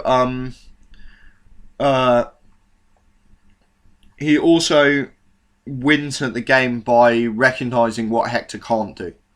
And what Hector can't do is modern. And he also breaks a sort of, or alludes to, and Bennett alludes to an open secret here. Because Tim says he doesn't know that, you can't expect him to know that. And what this alludes to is that, and it recontextualizes a lot of the play before this, is that the boys haven't been trying to win. Bennett sort of opens the secret on this one and says the boys haven't been trying to win. They've actually just been trying to lose because they know Hector enjoys winning the game. So Bennett breaks this narrative of the boys pandering to Hector's sort of desires by giving Timms the line that breaks it. And Timms is used to break this narrative in order to demonstrate that Hector's time's up. Rudge is bored with this. He's done with this now. And Bennett presents everyone as moving on because what Rudge sings is a modern sort of 1980s pop song that Hector absolutely won't know. And so the boys recognise that actually Rudge has broken the game because Rudge is doing the thing that they're not meant to do, which is win. And that recontextualisation of the entire text, that retroactive recontextualisation, that way that we now look back and realise that it was all a sort of fallacy all the time anyway, demonstrates to us that what we've been watching isn't Hector playing with the boys, it's the boys playing with Hector. And that actually the sense of pity is that the boys pity him enough to play the same bored, tired game every week.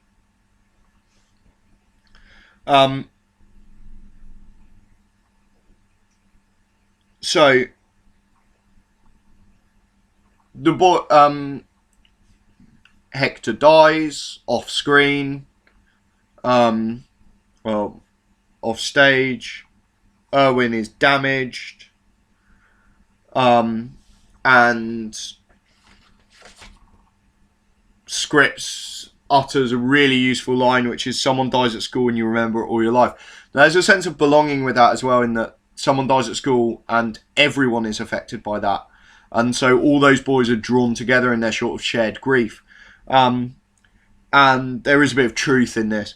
And then the headmaster gives a eulogy, and it is such a total contrast to the way in which he talked about him fairly recently in the play. So Bennett showing the sort of sense that it's the front page tragic death syndrome. It's that saying that no one ever says bad things about people that have just died. And so the headmaster resorts to the things that he says that are acceptable to the audience of this. And Timms then quotes Hector, showing that Hector sort of lives on through the boys. He says, "We are mulched by the dead, though one person's death will tell you more than 1,000. Lockwood is given the lesson, or Bennett presents Lockwood as being given the lesson that it was the first time I realised a teacher was a human being, which I know most of you still haven't recognised. And then we are given the coda, the ending to this text. And what we are given is the future. And there's a case of overlap. Where do these futures sit in our proleptic narratives that we've already had? Actar becomes the headmaster. He's the studious one anyway. So what we have is that people... all these boys become the things that they're set up to become already. We know they're meant to become these things. Okay, so the headmaster becomes... the Actar becomes the headmaster because he's the most studious one. He doesn't really do anything wrong through his course of text. He learns well. Tim's puts together a chain of dry cleaners and takes drugs at the weekend. Tim's has a playful nature through the course of the play. But this is... what's interesting here is these students go to Oxbridge. But what they do isn't that impressive. It's actually quite humdrum. It's quite ordinary. They don't change the world. They're successful, but they don't change the world. Crowther and Lockwood become magistrates. Dakin is a tax lawyer telling highly paid fibs and making frequent trips to the Gulf states, and his answer is that he likes money, it's fun. The narcissist lives again. He likes to play. He doesn't recognise the seriousness of the situation. Rudge is downplayed by Lintott. She says one is a builder who carpets the dales in handy homes. He's not a builder at all. He's a developer. And he actually does something probably one of the most impressive jobs of the group of them. And Bennett presents him as always being downplayed. School never leaves him. He creates jobs for first time. He creates homes for first time buyers. He does something that's in connection with the people. That's outside of the Oxbridge set. But it's still impressive. It's just everyone looks down upon it regardless. And he's even put down when he complains about this. He says, death, it's just one more excuse to patronise. I've had years of that. Scripps is the journalist. Because he is the journalist through the course of the play as well. Bennett presents us these jobs that are the end point of what we've been watching for 2 hours. And then Irwin, who starts in television and entertainment and history, and then becomes in politics, but he's not in politics, he's in government. Because he's not in politics, he's in government. Because he wasn't really a historian, he was just someone that could see an angle. Which is what is given to us through the play. Bennett culminates all of his storylines with the future of these. And then there's Posner, of course. He lives alone in a cottage. He has renovated himself, has an allotment and periodic breakdowns. He haunts the local library and keeps a scrapbook of the achievements of his one-time classmates, and has a host of friends, though only on the internet, and none in his right name or even gender. He has long since stopped asking himself where it went wrong. Posner is exactly who he was during the play. He has periodic breakdowns. He is involved in his friends, but they live a life that's painfully departed from his own. Posner is not on the same page as everyone else because he doesn't understand the world in the way the others do. And also he is sort of living out Hector's life to an extent. A Hector that Bennett has shown us through the course of this play has periodic breakdowns. And then Irwin closes us. He was a good man, but I do not think there is time for his kind of teaching anymore. This idea that time has been eroded, that Bennett is saying that time moves faster now. that time actually is a luxury and a sort of a fallacy as well. It's something that can be changed, and it's something that is dependent upon the world. It is interesting that the last student to talk is Scripps.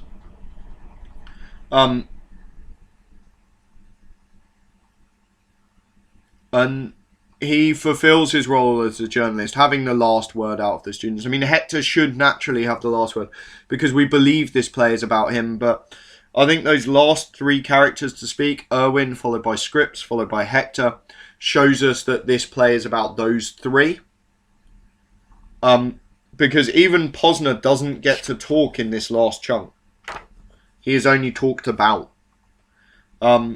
So Bennett structures that and places the emphasis in a way to indicate that these are the characters we're meant to be looking at as a reader. Or as a viewer, as an audience. Okay, I am done there on this. Now, as we've said in an email, if you want to email us as teachers, we will try and answer within sort of as quickly as possible. And we'll also I will send out an email about when I'll deal with poetry, because I've hugely overrun today. I've done sort of 2 and a bit hours on this instead of the 1 and a bit I did last year on History Boys, so I've done quite a lot more.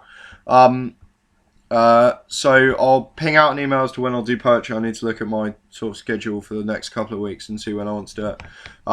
So please keep abreast of your work emails, your school emails, and I'll get through to you with that. But otherwise, thank you for staying with us, and keep working hard. Thanks very much, guys.